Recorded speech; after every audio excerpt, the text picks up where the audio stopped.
नमस्कार। मैं प्रोफेसर अमिताभ बनर्जी। हम अक्सर कोई ना कोई किताब लेके बात करते हैं, कभी क्रिटिकल थिंकिंग का, कभी आर्टिफिशियल इंटेलिजेंस का।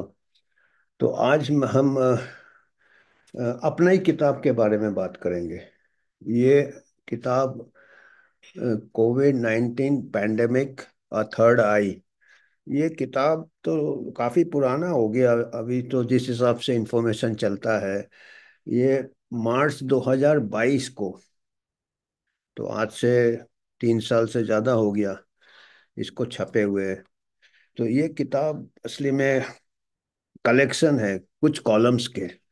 जब महामारी चल रहा था, तब नेशनल हेराल्ड न्यूज़पेपर ने हमको असाइन किए थे वीकली फोर्टनाइटली कॉलम्स। तो काफ़ी कॉलम्स हमने लिखे थे, जैसे जैसे एक प्रकार से जो महामारी चल रहा था उसका आंखों देखा हाल आप कह सकते हैं। और वो फिर बाद में उनसे हमने परमिशन लेके इसको कुछ कॉलम, करीब 24 कॉलम हम इस किताब में, और काफ़ी अच्छा इसका रिस्पांस था, तो फिर इसको ट्रांसलेशन भी है अभी। इंग्लिश में ओरिजिनल है, हिंदी ट्रांसलेशन है, मराठी ट्रांसलेशन है, तमिल ट्रांसलेशन है। ये अमेजोन से अवेलेबल है और ब्लू रोज पब्लिशर से भी अवेलेबल है। तो आज मैं क्यों इसके बारे में बात कर रहा, इतनी पुरानी बातें और फिर अपने ही ढोल पीटने वाली बात है। क्योंकि अभी महामारी बीता तो बीत गया, पर अभी अगले महामारी के बारे में बातचीत हो रहा, WHO ट्रीटी के बारे में बातचीत हो रहा। तो हमको जो पहले का जो अनुभव रहता है उससे हमको सीखना चाहिए। तो अभी आपको तो मालूम है, महामारी के टाइम कोई खुल के कोई दूसरा पक्ष रख ही नहीं सकता था। उसको आप मिस इन्फॉर्मेशन कहते थे और ये कहते थे। तो अभी मैं, पर कई देशों में अभी अभी पर्टिकुलरली जो यूएसए में क्या हो रहा है कि लोग अभी बात कर रहे हैं। अभी वहाँ पे खैर लोग कहेंगे कि बदल गया गवर्नमेंट, अभी ट्रम्प एडमिनिस्ट्रेशन आया, तो बाइडेन के टाइम जो भी किया था उसको उसमें गलतियां निकाल रहे हैं। या ये आ गए कौन, रॉबर्ट कैनेडी जूनियर, वो एंटी वैक्सर भी कहते हैं लोग उनको। तो ये सब कह रहे थे, पर उसके अभी जो पैंडेमिक मेजर के या दूसरे जितने भी टीके हैं उसके ऊपर अभी बातचीत चल रहा है कि भाई नुकसान हुआ है या फायदा हुआ, जो भी है। कई टाइप के इंक्वायरी चल रहे हैं, सीनेट हियरिंग्स हुए हैं जहाँ पे कई एक्सपर्ट्स के टेस्टिमोनी रिकॉर्ड किए गए हैं कि इससे कितने, पर्टिकुलरली जो mRNA वैक्सीन है या स्पाइक प्रोटीन वैक्सीन है, वो उसमें मायोकार्डाइटिस से कई हुए हैं यंग लोगों को। तो और ये भी स्पाइक प्रोटीन वैक्सीन है, हमारा जो कोविशील्ड लगा था उसको तो कंपनी ने वापस ही ले लिया है। और अभी मैं एक बहुत रिसेंट, एक दिन पहले का या 2 दिन पहले का इंटरव्यू देख रहा था। रॉबर्ट रेडफील्ड, जो पहले महामारी के दौरान जो सीडीसी के डायरेक्टर थे, वो इंटरव्यू में बता रहे थे कि ये वैक्सीन मैंडेट सही नहीं था, mRNA वैक्सीन के दुष्प्रभाव है, और जिन जिन कॉलेजों में कंपलसरी किया था, अमेरिका में बहुत स्ट्रिक्ट था, वो गलत किया था वगैरह वगैरह, और बच्चे को तो देना ही नहीं था। और mRNA वैक्सीन के दुष्प्रभाव के बारे में बात कर रहे थे। और ये रॉबर्ट रेडफील्ड का इंटरव्यू क्यों जरूरी है, इनके स्टेटमेंट्स रॉबर्ट रेडफील्ड के, क्योंकि ये सीडीसी के डायरेक्टर थे जब महामारी चल रहा था, और उस टाइम उनके मत अलग थे। उस टाइम उन्होंने मैंडेट के साथ साथ चले थे, या जो भी उनकी मजबूरियां होगी या नहीं भी होगी, उस टाइम उनका जो समझ था। तो आज के तारीख में अभी 4 साल बाद, 3 साल बाद वो बात कर रहे हैं। तो हमने सोचा कि इसका मतलब ये इतना पुराना मुद्दा नहीं है ये, क्योंकि हमको इससे आगे का बारे में सोचना है।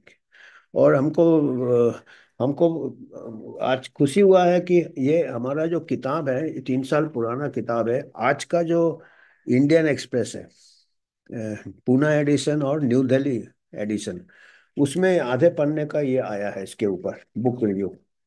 ये Covid 19 pandemic, Indian express, vision behind, ये इसके ऊपर आया है, आधे पन्ने का। तो अक्सर तो बड़े बड़े ये आते हैं।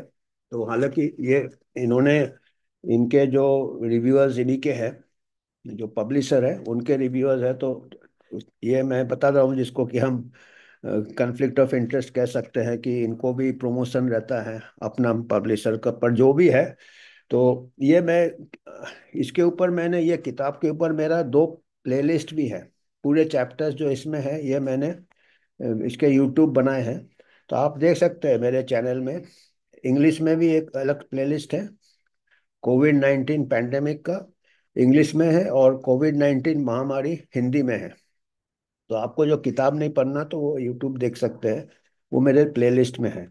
तो आज मैं सोचा था कि इसके ऊपर थोड़ा टिप्पणी करूंगा कि ये रिव्यू में उन्होंने क्या लिखा है, क्योंकि ये एक दूसरे नज़र से है। मैं अपने नज़र से तो बात करूंगा, पर एक तीसरे किताब का नाम ही है जो थर्ड आई, एक तीसरा मतलब जिसको थर्ड एम्पायर है।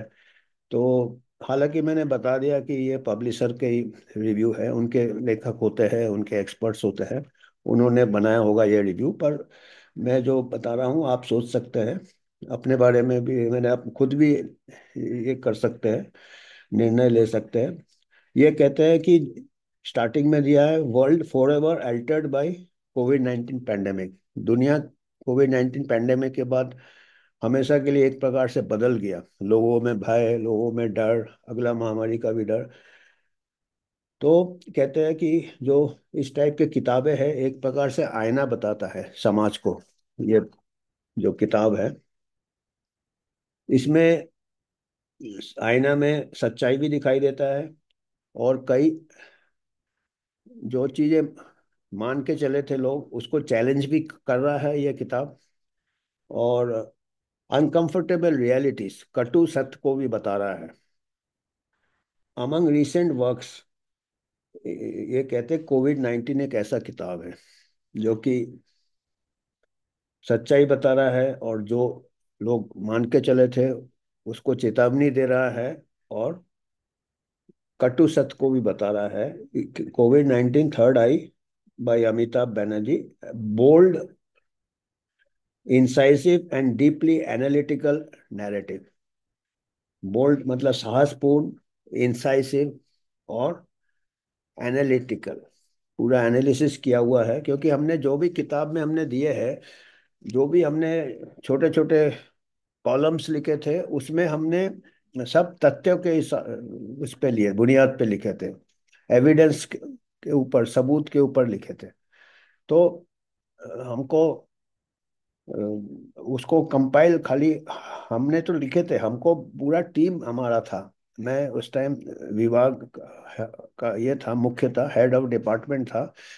और मेरे रिसर्च टीम था, मेरे पूरे फैकल्टी थे, मेरे जितने भी पोस्ट ग्रेजुएट स्टूडेंट्स थे, और मेरे जो आलोचना करते थे, क्रिटिक्स थे, मैं कॉलम्स के लोग, उस टाइम तो दो मत चल रहा था, तो वो सब, उससे भी मेरे को काफ़ी फायदा हुआ। जो लोग ने हमको आलोचना किया जो कॉलम्स का, उससे हमको बहुत फायदा हुआ, क्योंकि उससे फिर हमने और अपना लेख को मजबूत कर लिया, कि जो जो सवाल उठाए थे उन्होंने, जो जो क्रिटिसिज्म किए थे, उससे और मजबूत हो जाता है। हर पहलू को हमको देखने को मिल रहा है। तो ये कहते हैं इंडिया फास्टेस्ट गोइंग, ये अपना खैर पब्लिशिंग हाउस के बारे में बताया कि इनके हेडक्वार्टर्स जो है न्यू दिल्ली में है, लंदन में है, कलकत्ता में ऑफिस है। तो वो इस किताब का बात कर रहे हैं, जो बुक चैलेंजेस द स्टेटस को, मतलब वो एक प्रकार से चेतावनी देता है जो लोग सब मान के चलते हैं स्टेटस को, इनकरेजेस रैशनल इंक्वायरी, वो हमारा हमेशा ये रहता है। इसीलिए उस रैशनल इंक्वायरी माने क्रिटिकल थिंकिंग। तो ये किताब से ही मैंने को लगा कि क्रिटिकल थिंकिंग का बहुत कमी है, इसीलिए मैंने क्रिटिकल थिंकिंग के प्लेलिस्ट बनाना चालू कर दिया। क्रिटिकल थिंकिंग में हम इंफॉर्मेशन इंफॉर्मेशन आजकल इंफॉर्मेशन है। तो ये मेरे को अच्छा है कि अगर जिसने रिव्यू किया है उसको पता चला कि ये किताब भी क्रिटिकल थिंकिंग कई बार हमारे कॉलम के ऊपर दूसरे न्यूज़पेपर के जर्नलिस्ट ने मेरे को ये किया कि आपका मैंने कॉलम पढ़ा, आप ऐसा सोचते हैं। मैंने बोला मैं सोचता नहीं हूँ, मैंने रखा है आंकड़े के हिसाब से हमने बताया है, ग्राफ्स बताए कहीं कहीं, और उससे हमने आपको मैं बोल रहा हूँ कि आप क्या समझ रहे हैं, मैं खाली रिसर्च करके आपके सामने रख रहा हूँ। तो ये क्रिटिकल थिंकिंग ये बताए हैं कि इनकरेज करते हैं।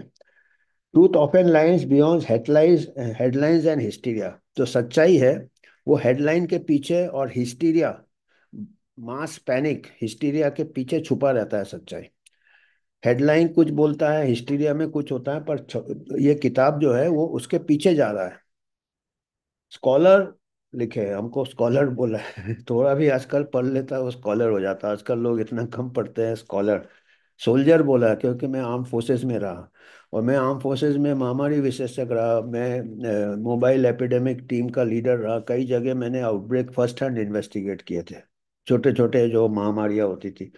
और सेंटिनल ऑफ पब्लिक हेल्थ, मतलब पब्लिक हेल्थ का चौकीदार। हालांकि चौकीदारों का इतना अच्छा रेपुटेशन नहीं है, पर जो भी बोला इसका अच्छा ही बोला है। पर मैं बोला ना ये Amitabh Banerjee one of India's distinguish mind in public health. Distinguish mind बोला क्योंकि आजकल कोई सोचता नहीं, तो अंधों में काना राजा वाली बात होगी शायद। करेंटली प्रोफेसर कम्युनिटी, आजकल मैं एमेरिटस प्रोफेसर हूँ। 70 साल के बाद, अभी 72 ईयर्स एज हो रहा है मेरा। तो अभी मैं एमेरिटस प्रोफेसर होता है जो कंसल्टेंट का काम करता है DY Patil medical college Poona में।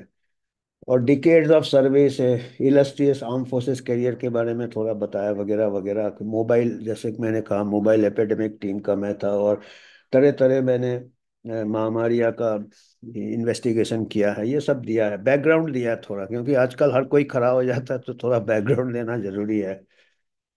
और हमको अवार्ड भी मिला था ट्राइबल मलेरिया के जांच के ऊपर, और हेपेटाइटिस ई के जांच के ऊपर वो मिला था। सही लिखा है इन्होंने। और कहते हैं कि इनका दोनों है, आपका एकेडमिक भी है और फील्ड एक्सपीरियंस भी है। आजकल क्या होता है कि लोग लैपटॉप में बैठ के एपिडेमोलॉजिकल मॉडल बनाते हैं, तो हाँ वो बात सही है। मैंने किताब में भी लिखा है कि मैं उनको आजकल लैपटॉप एपिडेमोलॉजिस्ट कहता हूँ। एपिडेमोलॉजी जैसे आपको जाना पड़ता है फील्ड में। पहले जैसे जर्नलिस्ट भी जाना पड़ता था, मेहनत करते थे फील्ड में। आजकल जर्नलिस्ट भी लैपटॉप में बैठ के न्यूज़ बनाते, कुछ कुछ जर्नलिस्ट आते हैं। कल ही मेरे को दो जर्नलिस्ट आए थे, दिल्ली से आए थे मेरे को मिलने कुछ। तो वो बहुत रेयर है आजकल। आजकल वो बस ऑनलाइन हो जाता है। तो आजकल एपिडेमोलॉजी भी ऑनलाइन हो रहा है, जर्नलिज्म भी ऑनलाइन हो रहा है। तो कहते हैं जो क्यास बना था कोविड 19 में, और पॉलिसी इधर उधर, कभी हाँ कभी ना में चल रहा था। आज ये पॉलिसी बनाया, कल दूसरा पॉलिसी बनाया। कम्युनिकेशंस भी ठीक से हो नहीं रहे थे। ये कहते हैं कि ये जो हमारे बारे में कहा है, मैं अपनी तारीफ अपने, कि ये remain committed to evidence based medicine. ये इन्होंने हमेशा एविडेंस बेस्ड दिया, एथिकल नैतिकता के बारे में बात किया, और साइंस के बारे में बात किया ट्रांसपेरेंसी में। और ये कहते हैं कि इनका जो आवाज था खाली विरोध करने के लिए नहीं था, बट करेज। क्योंकि उस टाइम लोगों को करेज नहीं था, वो जान के भी बोल नहीं पा रहा। हो सकता मैं, मेरा पूरा कैरियर एक प्रकार से खत्म ही था। एंड में मेरे को इतना ये नहीं था कि क्या हो जाएगा, लोग डर रहे थे। Clarity, clear thinking. अब क्लियर थिंकिंग के इसीलिए मैंने क्लियर थिंकिंग का प्लेलिस्ट चालू किया। क्लियर थिंकिंग अपने आप आता है अगर आप हमेशा किया है तो हमको तो एफर्ट नहीं लगा। तो इन्होंने कहा clarity and concern for public welfare, एक जनहित के लिए भावना था। तो ये तारीफ मैं अपने मुंह से कह रहा, और ये कह सकता हूँ कि भाई और किसी ने किया है। तो ये क्या है कि ये क्यों क्या है कि मैं कहा था कि ये जैसे जैसे चल रहा था, उसे उसी टाइम वो कॉलम्स लिखे थे, आंखों देखा हाल जैसे। ये नहीं कि लोग कहते हैं कि अभी तो सबको ही को मालूम है, अब नहीं। हम उसी टाइम लिखे थे जब पूरा लोगों का विचार एक तरफ जा रहा था। हमने, और एक न्यूज़पेपर मैं तारीफ करूंगा, वो न्यूज़पेपर ने हमको कॉलम लिखने दिया था। क्योंकि कई न्यूज़पेपर हमारे कई बार कॉलम मांग के भी फिर नहीं छापते थे, क्योंकि उस टाइम मालूम है आपको कैसे माहौल चल रहा था, लड़ाई में जैसे चलता है पूरा सेंसरशिप वगैरह वगैरह। Third I on the pandemic, ये कुछ मेन टिप्पणी किए हैं। ये खाली कहते हैं कि खाली पॉलिसी या कहीं ऐसी बातचीत नहीं है, ये पर्सपेक्टिव एक बताता है, एक प्रकार से नजरिया बताता है। वो एक कहता है पॉलिटिजाइजेशन ऑफ हेल्थ कम्युनिकेशन, कि पॉलिटिक्स ने कैसे मरोड़ा था उसको, कम्युनिकेशन को। ग्लोबल फार्मास्यूटिकल इंटरेस्ट, एक ग्लोबल इंटरेस्ट था, फार्मा ड्रिवन थे कई चीजें, जो भी एक्शन थे ये किताब में भी हमने अलग अलग कॉलम में लिखे हैं जैसे जैसे आ रहे थे। और इन जनरल भी लिखा है मैं, क्या हो रहा है आजकल मेडिकल फील्ड में। खाली कोविड तो एक वो, कोविड महामारी के दौरान तो वो चीज एक बार बिल्कुल इसमें आ गया था, प्रकाश में आ गया था, पर ये अंडर करंट्स पहले से ही चल रहे थे। फार्मा इन्फ्लुएंस, ये influence, conflict of interest, career, media driven panic, उससे भगदड़ कैसे मच गया, उससे ज्यादा नुकसान हुआ। पॉलिसी स्विंग्स, उसी हिसाब से पॉलिसी भी कैसे। और साइडलाइनिंग ऑफ एवोल्यूशनरी बायोलॉजी, जो एवोल्यूशन बायोलॉजी कहता है कि म्यूटेंट्स हल्के होते हैं, वो मालूम था, उसको दबा के रखा। नेचुरल इम्यूनिटी हो जाता था एक बार संक्रामक के बाद, उसको दबा के रखा। ये पूरा किताब में है। अगर आप किताब, जैसे आप किताब चाहे तो अमेजोन से मंगा सकते हैं, 200 रुपये के नीचे है, 4 लैंग्वेज में है, हिंदी, इंग्लिश, मराठी, तमिल। और नहीं भी आप तो हमारा यूट्यूब में आप फ्री में देख सकते हैं। मैं चाहता हूँ लोगों को पता चले, आगे के लिए भी लोग थोड़े मालूम हो उनको।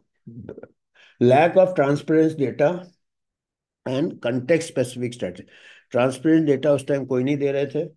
और स्ट्रेटेजी था वो कॉपी किया हुआ था बाहर से। हमारे कंट्री में अलग तरीके से चल रहा था, हमारे कंट्री में यंग पॉपुलेशन थे, उनको कोई खतरा नहीं था, स्कूल बंद करने का जरूरत नहीं था, बिजनेस बंद करने का जरूरत नहीं था, इतने हार्श लॉकडाउन का जरूरत नहीं था। हमारा अलग था। उनके एल्डरली थे नर्सिंग होम में, 80 साल उनके और हमारे यहाँ ये सब हो भी नहीं सकते, इतने क्राउडिंग है। आप लॉकडाउन करोगे तो और आप कंजेशन बढ़ाओगे, 6 फुट की दूरी कहाँ से रखोगे। तो ये सब हमने लिखा है, ये इन्होंने भी जिक्र किया है। स्कूल बंद हमने, at the powerful message, public health must not bend for fear of profit. Public health को डर से या प्रॉफिट से अपना आदर्श नहीं छोड़ना चाहिए। हमने क्रिटिसाइज किया है, लॉकडाउन क्रिटिसाइज किया है, स्कूल क्लोजर क्रिटिसाइज किया है, और ब्लैंकेट अप्रोचेस दैट इग्नोर, हाँ ब्लैंकेट अप्रोच, उधर से जो अप्रोच आ रहा है। और जो कि लोकल डेमोग्राफिक्स, डेमोग्राफिक्स मीन्स हमारा पॉपुलेशन अलग है, टेरेन अलग है, हमारा कल्चर अलग है, उसमें हमारा हाउसिंग अलग है हमारे। तो वो हमने नज़रअंदाज किया। इसीलिए मतलब हम, ये बहुत ज़रूरी है क्योंकि अगला अभी जो WHO TT में फिर से प्रोविजंस है कि ये सब जो जो किए थे महामारी में जिससे कि नुकसान ज़्यादा हो, वो सब अगले महामारी में करने के प्रोविजंस है। इसलिए ये किताब का एक ये बनता है, क्योंकि मेरे को लगा इसीलिए शायद अभी भी इसका जरूरी है इससे सीखना। और ये बहुत हमने सिंपल लैंग्वेज में लिखा था, क्योंकि ये कॉलम न्यूज़पेपर के आम आदमी के लिए लिखा था, आम इंसान के लिए लिखा था। तो हमने बहुत सिंपल, कभी स्टोरी बना के लिखा, कभी कोई माइथोलॉजी से लिखा, तो कभी क्रिकेट से हमने एग्जाम्पल दिया, कभी स्पोर्ट्स से दिया, कभी मिलिट्री से दिया। तो एक बड़े ड्राई कॉलम जैसे नहीं लिखा था। हमारे कई ऐसे जर्नलिस्ट दोस्त थे, एक्वेंटेंस थे, जिनसे हमने थोड़ा कम्युनिकेशन कैसे करते हैं, क्योंकि साइंटिफिक राइटिंग बहुत डल होता है तो हमको मालूम। तो हमने कोशिश किया है अपना एफर्ट में। गाइड फॉर द फ्यूचर है ये, गाइड फॉर द फ्यूचर है। तो और दूसरे कुछ क्रिटिक के उन्होंने दिए हैं किताब में, जो है ना, doctor Banerjee rare bird of modern medical parlour who can dispel the illusion of control. हम एक गलत, हमको ये होता है कि हम कंट्रोल कर सकते हैं महामारी के, नेचुरल जो फिनोमेना है वो कंट्रोल करना मुश्किल है, वो अपने आप ही सेटल होता है। Writings and evidence, fascinating evidence. कोई डॉक्टर ताबिर दासगुप्ता अभी वो है नहीं, गुजर गए 2 साल पहले, पर वो हमारे काफ़ी कांटेक्ट में थे, बहुत लीडिंग ऑन्को सर्जन थे वो, कोलकाता के, और मेडिकल राइटर थे। तो उन्होंने इस किताब के बारे में जो लिखा उसके बारे में बता रहे थे कि ये किताब में एकेडमिक है और राइटिंग है और एविडेंस है, गाइड फॉर द फ्यूचर। और ये कोविड रिसर्जेंस, अरे अभी देखिए कुछ महीने पहले आए थे वेस्ट में, यूके में, कहीं कहीं कोविड थोड़ा थोड़ा ज़्यादा उनके होते रहते सीजनल। तो ये कहते हैं कि वो जो रिसर्जेंस बीच बीच में कोविड के अभी भी हो रहे हैं, अभी कुछ महीने, 6 4 6 महीने पहले ही हो रहे थे, उसमें डरना नहीं है, बट गाइड करना है आगे में। हम ऐसे आंख बंद करके अनाधुन कोई ऐसे मेजर्स नहीं ले जिससे हानि ज्यादा होता। और प्रोफेसर भास्करन रमन आईआईटी बॉम्बे का टिप्पणी दिया है इस किताब में, उन्होंने किया था। हमारे आजकल साथी हो, हमने एक यूएचओ बनाया है, यूनिवर्सल हेल्थ ऑर्गेनाइजेशन, उसके सेक्रेटरी है। और इन्होंने भी काफी योगदान, इन्होंने भी एक किताब लिखा है, मैथ मर्डर, इसी के ऊपर आंकड़े दिए हैं, कोविड के ऊपर एक किताब। तो इन्होंने क्या लिखा है इस किताब के बारे में? A treatise for posterity and essential reading if we are not to repeat the mistakes of the past। मतलब आगे वाले सदियों के लिए एक ये होना चाहिए, एक प्रकार का रेफरेंस वर्क होना चाहिए, अगर हम फिर से वही गलतियां ना करें जो इस महामारी में किया था। तो lens of courage and clarity, lens, lens एक करेज, करेज माने साहस, और क्लैरिटी माने क्लियर थिंकिंग। क्लियर थिंकिंग तो मैं कह सकता, करेज क्या है कि अभी करेज क्यों नहीं है, लोगों की मजबूरियां से करेज चला जाता है, क्योंकि ऐसा था कि लोगों की नौकरी रहती है, डिपेंडेंट रहता है, पॉलिसी के अगेंस्ट नहीं जा सकते हैं। पर मेरे को करेज की जरूरत नहीं है, क्योंकि मेरा, मैंने बताया, मैं ऑलरेडी डबल रिटायर्ड हूँ अभी। एक आर्मी सर्विस से रिटायर्ड हूँ, अभी एकेडमिक सर्विस से भी रिटायर्ड हूँ, या उस टाइम एकेडमिक सर्विस में मैं था, पर वो आखिरी कुछ ओवर्स थे। जैसे आखिरी ओवर में आप बल्ला घुमा सकते हो, तो उसमें करेज की जरूरत नहीं है। तो मैंने बल्ला घुमाया हूँ, आखिरी ओवर में है, अपना जैसे आता है अपने स्ट्रोक्स खेलो। तो पर इन्होंने करेज समझा तो अच्छी बात है, करेज समझा। तो कोविड 19 पैंडेमिक थर्ड आई कहते हैं कि अपने सब्जेक्ट के आगे जा रहा है। जैसे मैं कहा था कि ये खाली कोविड में ही सीमित नहीं है, इसमें कई हमने कॉलम लिखे कि ओवरऑल पब्लिक हेल्थ के बारे में है। अगला महामारी कुछ आता है तो उसको कैसे टैकल करना चाहिए। तो हालांकि बिल गेट्स ने भी लिखा है नेक्स्ट पैंडेमिक, वो बिल गेट्स का तो आप जानते हो वो, पर लोग उसके इसमें ज्यादा डांस करेंगे, हमारे इसमें कोई नहीं करेंगे, ये कोई पड़ता है। तो वो बात है, कौन जितना जोर से डमरू बजाता है और कितना उसके पीछे, one who page the Piper कहते हैं अंग्रेजी में, जो बैंड वाले को जिसने पैसा दिया उसी धुन में बजता है। तो बिल गेट्स के पास ज्यादा है, मेरे पास तो कुछ नहीं है, पर है कि आम आदमी, आम इंसान को मैं खाली लॉजिक दे सकता हूँ और क्लियर थिंकिंग दे सकता हूँ। तो आगे शायद वही लॉन्ग रन में काम करे वो। तो साइंटिफिक ट्रूथ है इस किताब में, डेमोक्रेटिक क्वेश्चनिंग है, डेमोक्रेसी में जो क्वेश्चन पूछना चाहिए, जो महामारी के दौरान या तो पूछे नहीं गए, पूछे जो पूछ रहे थे उनको दबा दिए गए थे। एथिकल पब्लिक हेल्थ, नैतिकता, एक पूरा कॉलम है इसमें, जो कैसे जितने भी नैतिकता के जितने प्रिंसिपल्स थे, एथिकल प्रिंसिपल्स थे, ह्यूमन राइट्स कितने वायलेशंस हुए थे, आपको भी मालूम है। ह्यूमन राइट्स जो कि साइंटिफिक, जिसका कोई बेसिस नहीं था, ये था। और ये पूरे किताब में दिया है कि सिटीजन्स के लिए है ये किताब, हर नागरिक को पढ़ना चाहिए ये किताब। और आप कह, मैंने कहता हूँ जिसको पढ़ना नहीं है, मेरा चैनल है, उसमें प्लेलिस्ट है, हिंदी अंग्रेजी दोनों में। पॉलिसी मेकर्स को, अब कहाँ पॉलिसी मेकर्स को पढ़ने का टाइम है, पर है, इन्होंने दिया है, पढ़ना चाहिए। मेडिकल प्रोफेशनल्स को भी, डॉक्टर लोग भी बिजी रहते हैं आजकल।